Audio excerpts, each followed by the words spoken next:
Hello. On Saturday, we were out in Werribee doing a few things. We were helping Sue with her campaign for Werribee. We did a housing forum.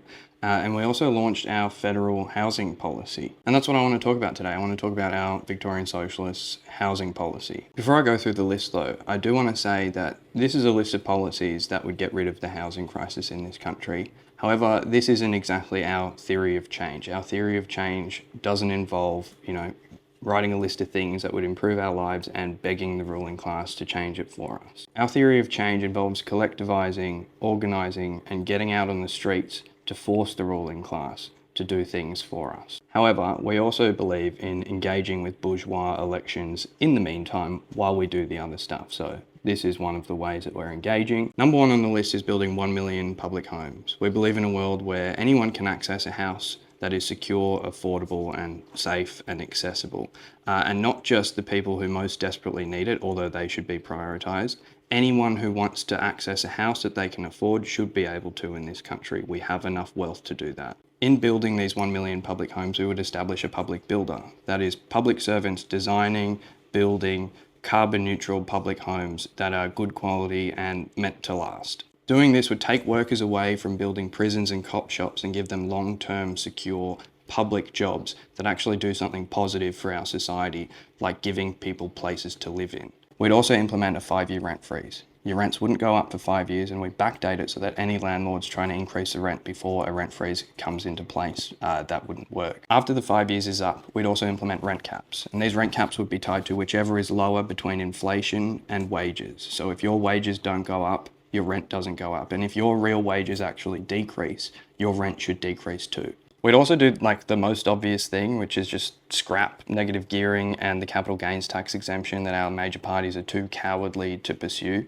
We know what this does. We know that this commodifies housing in this country, and we know that it incentivizes just building wealth through the commodification of housing, and that's just a useless thing that we don't have to do and we don't have to encourage. Another thing we'd do is establish a national rent inspectorate. This would be a government agency with renters on the board that establishes and enforces minimum standards across the country. We know what the rental market is like at the moment, and it's pretty shit. It's unsafe. People are literally dying in rentals because of unsafe conditions, and even the Victorian coroner has come out and said we need to do something about this so that people don't die. The National Rental Inspectorate would also be responsible for rent-worthy checks. Landlords would have to apply to the inspectorate to be issued a rent-worthy check they'd have to also pay for, just to make sure that their house is actually safe to live in before it's subjected upon us. Every time a property is listed for lease, they'd have to apply for a new one. This would also encourage them to, do longer-term rentals and stuff like that.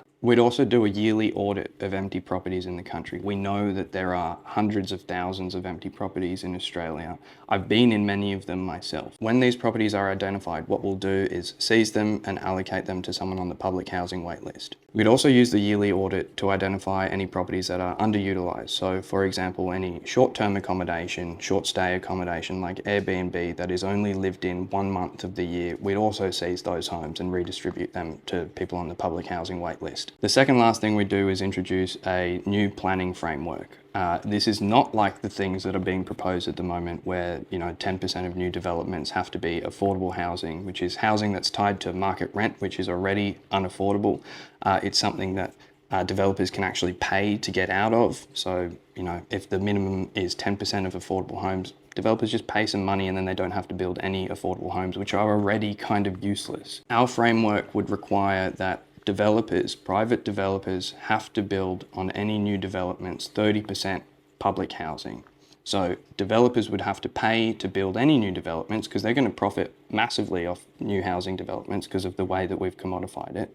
So when they do that, they have to socialise some of that profit by building public housing in their developments to the same standard as the rest of the development that they're building. They also wouldn't be able to pay to get out of this. That's ridiculous. The final policy would be to establish a national bank. We know that the big four banks in this country are responsible for incredible profits and incredible CEO salaries that are hurting us and making us pay exorbitant amounts for homes to live in. A public bank would remove the profit incentive, it would remove the massive CEO salaries and the shareholder takings and all that kind of stuff, and it would reduce dramatically the home loan prices and the amount that we actually pay for home loans in this country. Obviously, you'd only be able to access a loan from the public bank if you were living in the home that you were buying. Landlords would not be eligible for loans from the National Bank, and they'd have to deal with the massive mortgages from private banks. Anyways, that's a policy for now. I really encourage you to read it on our website. I want to know what you think, so if you could leave a comment saying, things that you agree with or you disagree with, I want to hear your thoughts. We're also having another housing forum